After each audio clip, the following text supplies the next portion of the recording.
Hi, good morning, good afternoon, good evening, wherever you're joining us from. Thank you for joining us today for another edition of Ahead of the Curve webinar series. And so we've got a fantastic session lined up for you today on persona development. Before we get started, let's just do a little housekeeping just to make sure that we're coming through loud and clear.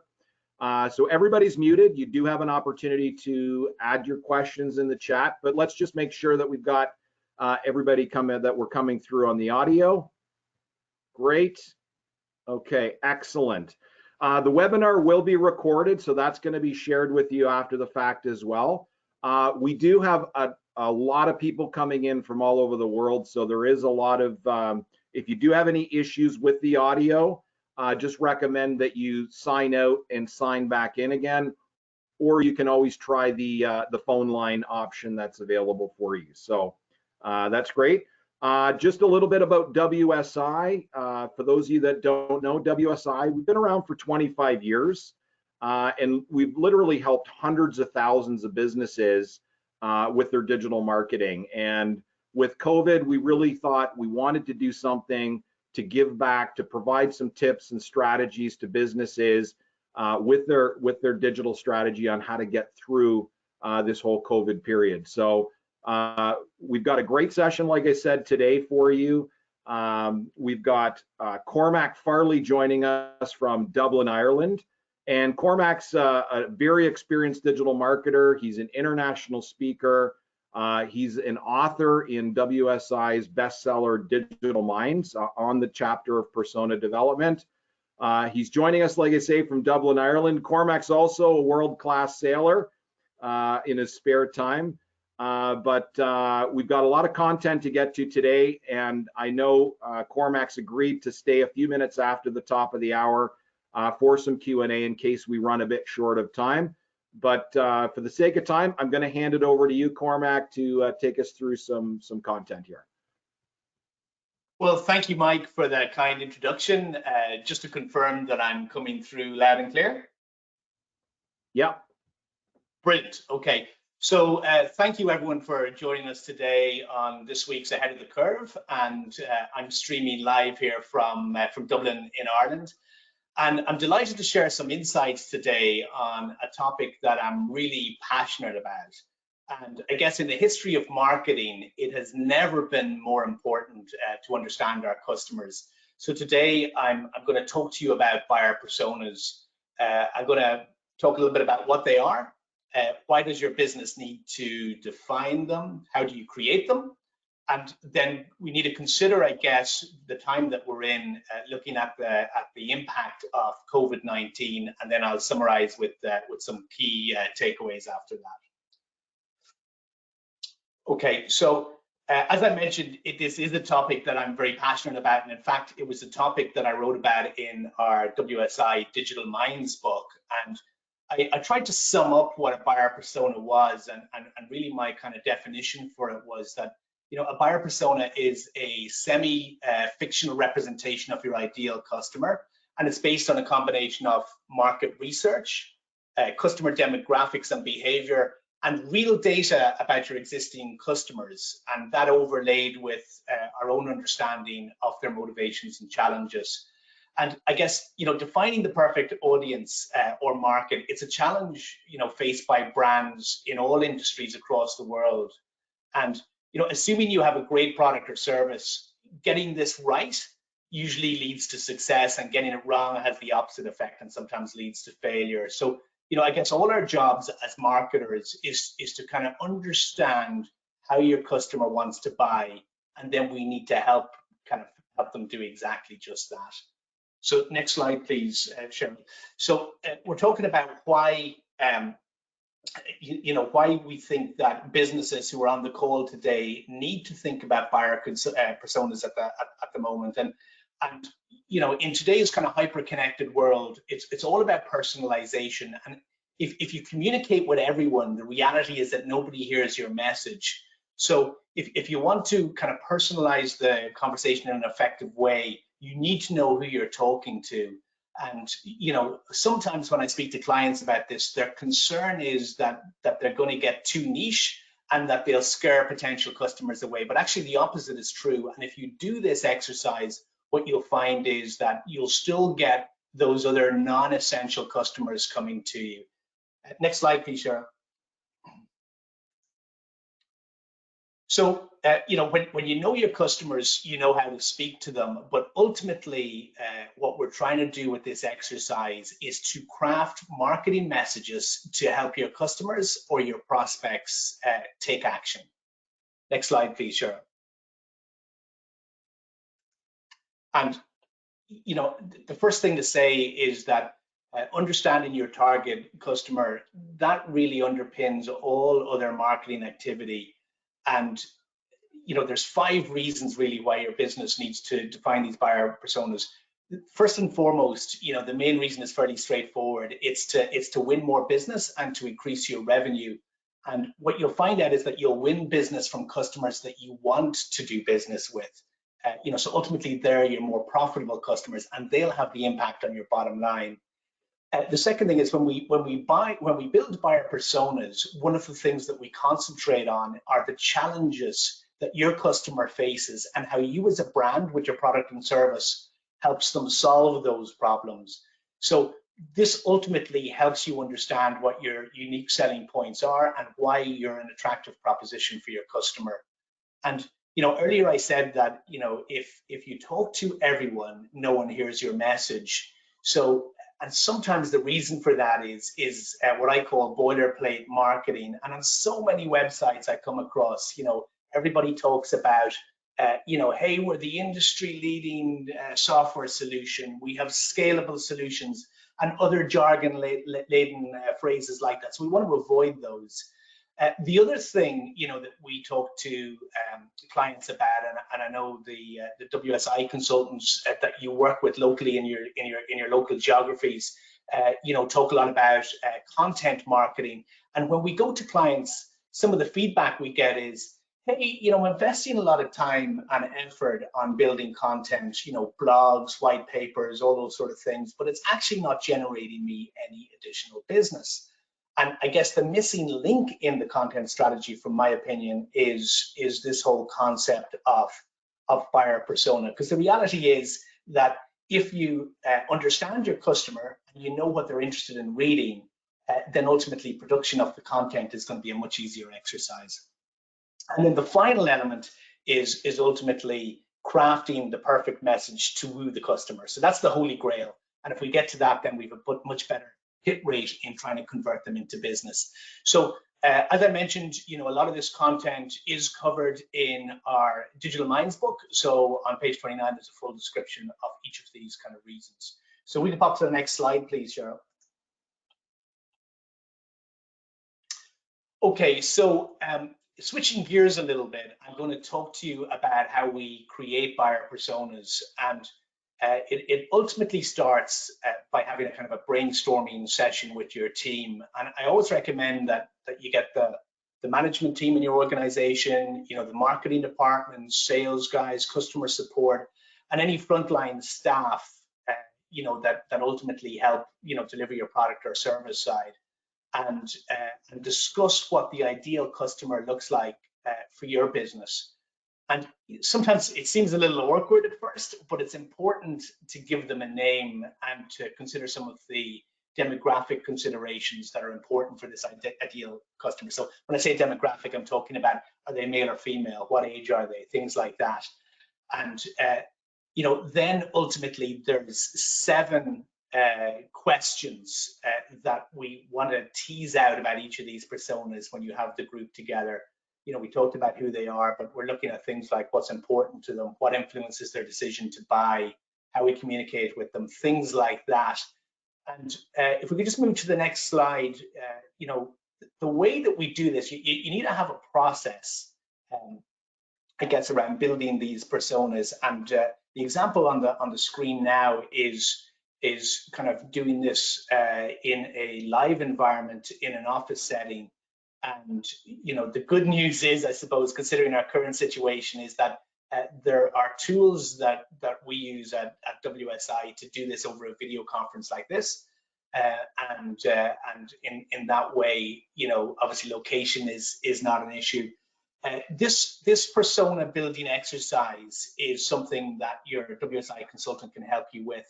And in my experience, it's really good to have these sessions kind of facilitated by an external person, because it helps to kind of keep the conversation moving and you don't get tied up in knots with the kind of internal kind of politicking about views and opinions about your ideal customer. The next thing I wanted to introduce is the empathy map. And the word empathy is not accidental here, because ultimately we're trying to build empathy with the customer and understand why it is that they might use our product or service. And we said earlier, that we'd have visual representations. You see that we've picked an image that maybe represents the persona. Let's call this person Mary. It could be John, it could be David, and we give them some demographic characteristics. And then the 7 questions that we looked at on the previous slide, they're all on this empathy map. And some of the things that are really important are the pain points. So we want to know, what is it that's keeping our prospect awake at night? What are their fears? What are their frustrations? What are the obstacles that they're facing that your product or service or solution can help them with? Why would they buy from us? So we talked a little bit about your unique selling proposition. So what is it that makes your company interesting from the prospect's point of view, and how you can solve their problems? And where can they find us, right? So is it online? Is it word of mouth? Is it through advertising? And the idea is that everyone on your team participates in this collaborative discussion, and we use all of these sticky notes in a tactile way to record the ideas. And if we move to the next slide, you'll see what the final output looks like, and that it's effectively a nice chart that pulls the answers to these 7 questions together and really gives you a digital output of what your target persona looks like. And what's kind of really nice about that is that everyone in your organization can get behind this. And when you're thinking about marketing, you know who it is that you're marketing to. Okay, so moving on, we want to talk a little bit about COVID-19. And I guess, we're maybe 15 minutes into the presentation, and I think it's the first time that I've used the COVID ID reference, but it is obviously something that's very important, and it's something that needs to be considered in the current climate. So when we're thinking about this persona exercise, you might fall into, and I'm kind of thinking of the businesses who are on the call, you might fit into one or 2 buckets. The first bucket is maybe you've already done this exercise yourself, or secondly, it's still something that you think you want to do. And by the way, now is a really good time to kind of go through it, because you're taking into consideration all of these COVID ID considerations. But even if you've done this before, you need to reassess. So what I'd recommend is that, number 1, you're putting yourself in your customer's shoes, and like it or not, priorities have changed. So, the pain and gain points that you may have worked through with your customer when you did this exercise before may no longer be valid, and you need to reassess them.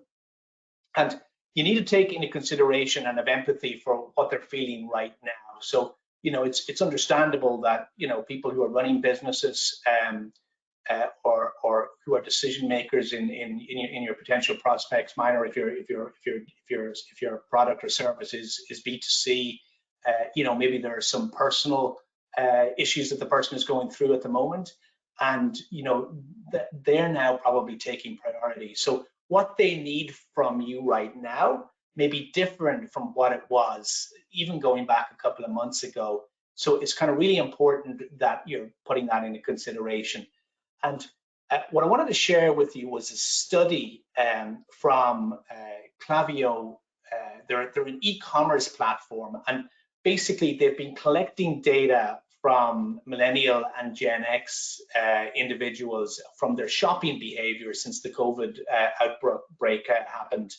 And just to give a bit of context, I guess in terms of Gen X, I guess I'd put myself in that bucket. So people who are born in the late 60s or early 70s, and millennials who were born after 1980.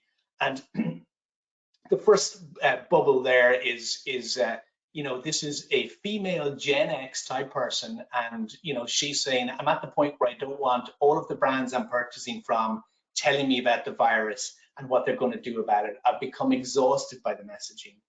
And a second female Gen X person is saying, I'm ready for brands to get back to traditional marketing so we can buy something without it being linked to a tragedy. Lip gloss brand, just sell me your lip gloss and stop talking about saving the world. So I'm not saying that we don't want to be empathetic to situations, but we do need to realize that commerce is still going on, especially if you're in an industry that hasn't been significantly hit. It's important to know that your customers are thinking that. So if I think about even just that bubble on the bottom right from the female millennial who says, now I have more time to think about my decisions. Before the store, in the store, I have to make a decision quickly. So if that person represents one of your personas, you need to make sure that your website is providing her with the information needed to make a decision. So this is a good time to reassess the content on your website and make sure that you're talking directly to the new priorities that your customers are going through. Maybe they need things like use cases, testimonials, that sort of thing. The next thing is that you need to be consistent with your brand positioning. And, brand positioning is probably something that you have been working on for several years. And what I'd really suggest is that your marketing messages, even now, just because we're in a COVID ID crisis, your marketing messages need to match the style that you typically use when presenting your brand and a style that your current customers are familiar with. And that's in terms of kind of language, it's in terms of tone, it's in terms of emotion. So what I wanted to do was to look at two examples here of two videos. So the first is a video. It's an ad from Budweiser. It's the One Team ad, and I'm sure a number of people on the call have seen this already. It's quite an emotive video. And it talks about how Budweiser are shifting the investment they would typically put in sports, and they're shifting that to help all of the heroes on the front lines. And Budweiser, they're kind of known for these type of ads, and it completely fits with their brand. Okay, so that's the first thing to say. The second video is from our company, it's from WSI. And before I make any comment on that, maybe Cheryl, if that's lined up there, maybe we could play it.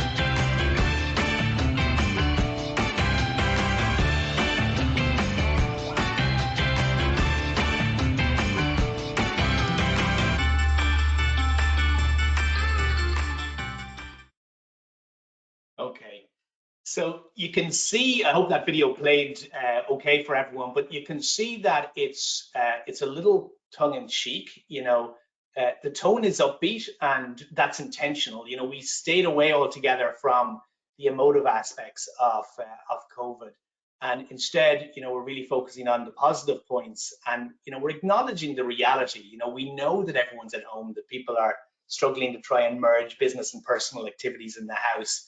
And then most importantly for us, for WSI as a brand, we're focusing on what we feel we can help with, and that's getting businesses moving.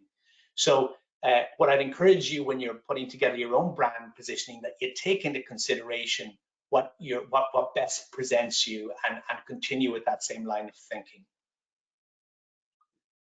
Okay, so moving on then, the next couple of points that I wanted to talk about are, and they're kind of like the final few considerations, I guess, for COVID, is that it's important to know that marketing content that you created pre-COVID may no longer be appropriate, okay? So you need to kind of look at that and make any changes, knowing that we're now in this current situation. And you might remember back that one of the buckets on the empathy map was, where do customers find you? And in a number of cases, and this may be your case, is that it may have been events, it may have been trade shows, it may have been in a physical brick and mortar environment. If that's you, you need a new strategy. So that's something to think about. And finally, okay, the bottom line is, your customers' priorities have changed. That's a fact. Their fears have changed, and their goals and dreams have been temporarily paused. And that's the reality that we're facing at the minute. And when we're reassessing these persona builds, we need to take that into consideration. The reality is, moving on to the next slide, is that the world has experienced a massive shift in thinking, and right now these are some of the things that people want. They're concerned about safety, first and foremost, and it's a little like the concept of I don't know if people on the call are familiar with Maslow's hierarchy of needs. When a crisis hits, people are thinking about security in terms of their own personal protection, that of their family. So it's not surprising that even when it comes to marketing, that's important. So you need to be able to let them know, if you interact with your customers, that your products and services are safe, and that you are doing all the right things by your staff and your environment to make sure that that is the case. No surprise to everyone, right now everything is done online, and WFH is the new buzzword, and I just want to make sure that that doesn't get misinterpreted as WTF or anything like that, right? It's work from home, right? So you need to start thinking as a business about how you can provide your service online if you're not already doing that. Another one is virtual demos. We've a number of clients who are in the auto industry in WSI, and a big part of their sales process is a physical demonstration or a test drive, right? I mean, it's logical. It's the same with B2B companies who produce machinery. So now's the time that you got to get creative. So you got to think, how do I come up with new ideas to replace some of the steps in the sales process? In this instance, it's a case about doing some videos, right? So you can record the videos, you can get them on YouTube, you can embed them on the website. It's not ideal, but it is definitely possible, and you can keep commerce moving. Education is a fairly obvious one. I think, I mentioned earlier, a lot of curricular activities are canceled. So, people are using lockdown as an opportunity to learn, to grow, and they want to use this time wisely. So if you're an educator, now is a great time to give them, free training or paid training. And even if it's free training, you're giving back at the minute. And we talked about empathy, and now is a time for kind of giving back, and good things will come from that. Food service is another, right? So here's an interesting thing, right? So what I'm hearing from some clients that I'm working with is that the real source of chat on work chats like Slack at the minute is from millennials who used to grab a bagel on the way to work. They had lunch in the canteen and they grabbed some dinner on the way home. They're now having to fend for themselves and learn how to cook again. So can you teach them to cook? If you're in the food service business, maybe you can give them some ideas about recipes or delivery boxes to go out to the home. And speaking about delivery, one of the stats that I read recently is, so Amazon are having a significant challenge in delivering non-essential items. So there's been a very big increase in D2C, which is direct to consumer brands in the delivery space. So you have an opportunity if your business is getting products into the hands of consumers, you've got an opportunity now that Amazon is struggling.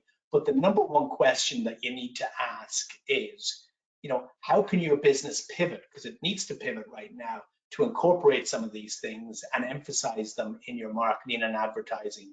It's just not good enough to say this is the new normal and I'll just continue on my marketing like I used to. That's not going to work. You're going to need to take into consideration the new priorities and market accordingly. Okay. So to wrap up, there's a few kind of key takeaways that I think you should consider. The first is that right now you may be lucky enough to be in an industry that isn't impacted. For example, you may be in a business that helps with kind of communications, or you may be in a business that that provides kind of essential services from a distribution point of view, et cetera. And that's all great. So companies are thriving right at the minute, and there's plenty of clients that we've come across who are doing exceptionally well right now. But the key is, you don't want your brand to come across as being opportunistic. More than ever, consumers want brands to be upfront and honest right now, and you need to focus on helping. As a business, and this is, I suppose, an obvious one, but we've talked about it the whole way through, you need to figure out how to connect with your target customer virtually and sell to them this way. And I know at WSI, and you can talk to your local consultant about this, we spend a lot of time brainstorming across industries as to how we can help customers who used to look at their sales process in a physical way, how to move that online. So it's definitely possible. Number three, you want to put yourself in your customer's shoes. You want to think about these new set of priorities that we all know they have, and how can you pivot your business to support them. The fourth takeaway is around communications. And I know Alison spoke to us a lot about communications on last week's session, but before you send any communication, be that a social post, be it an email to your client, you want to think about your audience. You want to think about this buyer persona, and you're thinking, why am I sending this? Why am I sending it now? And why us? Why is it that our brand is the right company to send this information out? Okay, so if you think about those three things, it'll help you know whether or not you're sending the right communication. And that kind of ties a little bit into the fifth thing here, which is that you do want to be empathetic, of course, to the current COVID ID situation, but stay true to who you are as a brand. Okay, that's kind of important. And I'd like to maybe just wrap this up with a quote from Jonathan Middenhall, and he's the Chief Marketing Officer with Airbnb, which is a brand I really love, and I think they do a fantastic job at marketing out to their personas, of which I'm one. And the quote is, "Amazing things will happen when you listen to your customer." So that's all I've got. Back to you, Mike. Fantastic. Thank you, Cormac, and getting a lot of great comments, as well as some really good questions here coming through as well. And so we'll definitely take some time for Q&A. Just before we jump into Q&A, I do want to remind everybody that certainly the information on persona development that Cormac shared today, as well as a lot of other digital marketing topics, are available in our Digital Minds book, which is available on Amazon right now. If you search WSI Digital Minds, you should be able to find that. And I just want to remind you about our session next week. So it's a great tag on to what Cormac has been talking about and what Alison shared on last week, which is on conversational marketing, right? We've talked about communicating to your customers, how key that is today. We've talked about making sure you're getting the right messaging for the personas today. But also, how do you use technology in this whole process and some of the opportunities there? And so conversational marketing, we're going to go into kind of using the latest technology and reimagining what some of these conversations would look like today. And that features one of our authors, A.R. Cook, who is also a well-known kind of international speaker on digital marketing too. So that's going to be a great session. And just a reminder, if you've got questions about persona development, or anything that we've been talking about, reach out to the consultant that invited you into this series. Certainly they can help you go through that process of defining some of these buyer personas, or if you don't know who that is, or maybe you came in and haven't been by a consultant, then just contact us at contact@wsiworld.com. Great, so let's get to the questions here, Cormac. Sure. And one of the questions that was in terms of this buyer persona process, we've got a couple questions just around that process itself.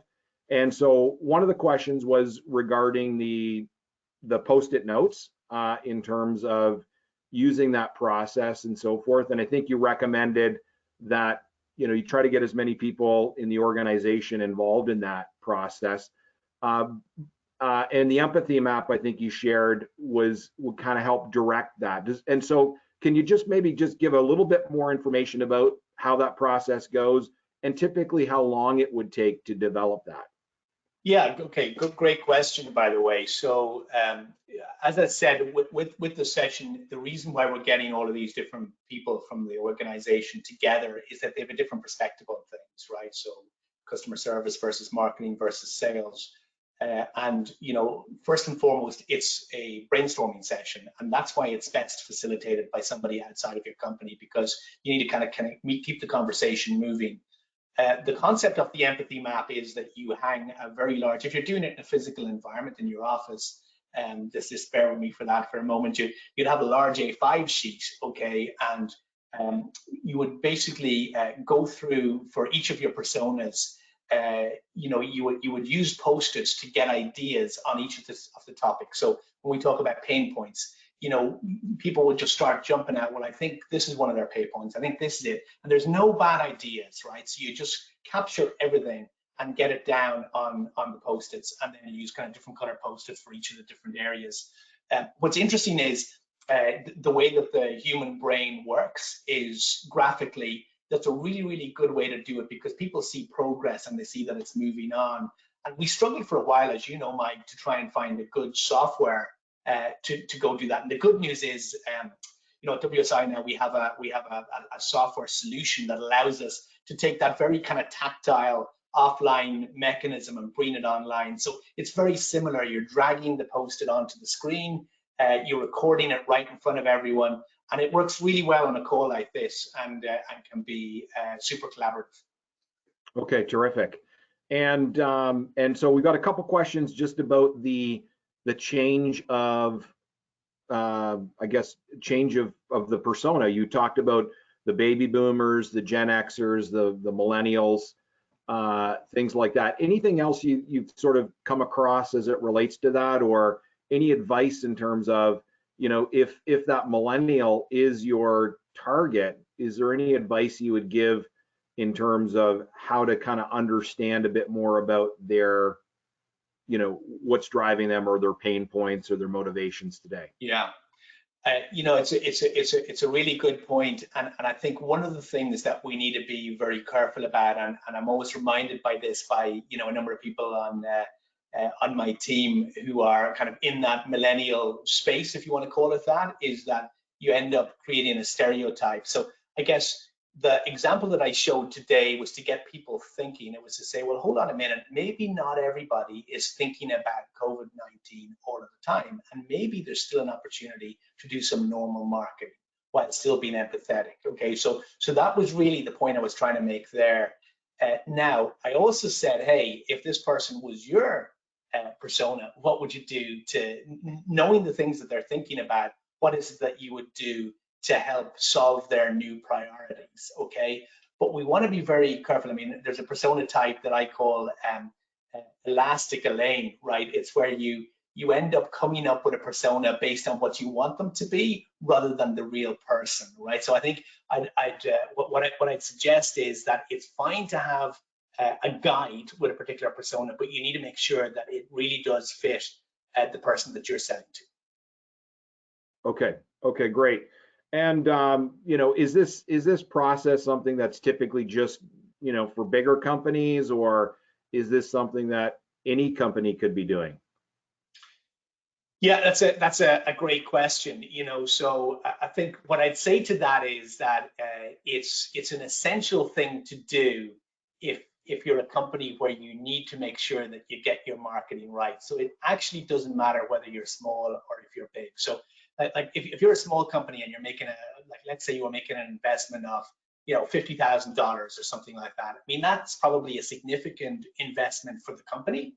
So, you know, you want to be you want to be very, very careful to make sure that you get that right. If you look at a very large organization, maybe investing $1 million. So it's all about the relativity of it. It's about making sure that if you're going and you're investing a lot of money in marketing generally, you're putting content together, you're building a website, you're running ads on Facebook. You know, what you don't want to do is go to the effort and the expense of doing that without having a knowledge of who the customer is, because what you'll do is you'll end up blowing a lot of your marketing and advertising budget and not getting the results that you're looking for. And just to say, Mike, I mean, I think one part of the question I didn't answer, you asked a moment ago, was how long this exercise takes. I mean, if you're running out maybe 3 personas, like I showed in my example, you're probably looking like about a 2-hour window to get through that in the brainstorming session. Okay, so that seems very doable for most businesses. And, you know, as we had mentioned, you know, if you need help with that, definitely connect with your consultant on this. So yeah, just aware of the time here. I know we're already 5 minutes past the top of the hour, and appreciate you kind of spending a little bit of extra time on that. There's been a lot of questions coming in here. If we didn't get to your question today, certainly, you know, our consultant will reach out to you just to chat a little bit more about that for you.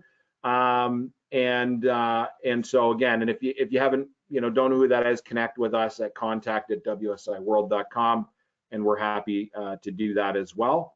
And so just another reminder again about our session next week. Hopefully everybody can make it and you're finding value. It's been great to see and hear the responses that we're getting from businesses about this series, that they're getting a lot of really good takeaways. And I think today's no exception, Cormac, in terms of the kind of practical things. I think you've given some people things to think about and that they can apply in their business today. So so that's what we really wanted this to be. So hopefully everybody can join us next week on our session again about conversational marketing at 11:30. In the meantime, everybody stay safe, keep healthy, and we'll look forward to seeing you next week. And thanks again, Cormac, for your time today. A great session. Thanks, Mike. Thanks everyone for joining. Bye-bye.